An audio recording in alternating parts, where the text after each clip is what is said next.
ako, sobrang saya ko kung ano man ang mangyari na sa akin dahil ang alam ko, meron ng panghabang buhay na makakasama ang bunso kong anak.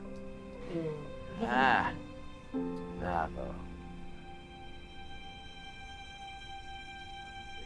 Salamat, Pretty, na dumating ka sa buhay nitong si Yoka.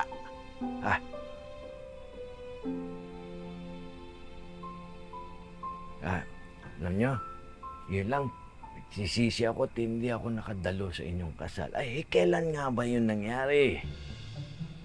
23 po, 2003. 2023. Ay, pasensya na kayo. Medyo pagod. Oo, Puyat na. Antok na. Inaantok na ako. Ay, siya, hindi ko na kaya abalahin.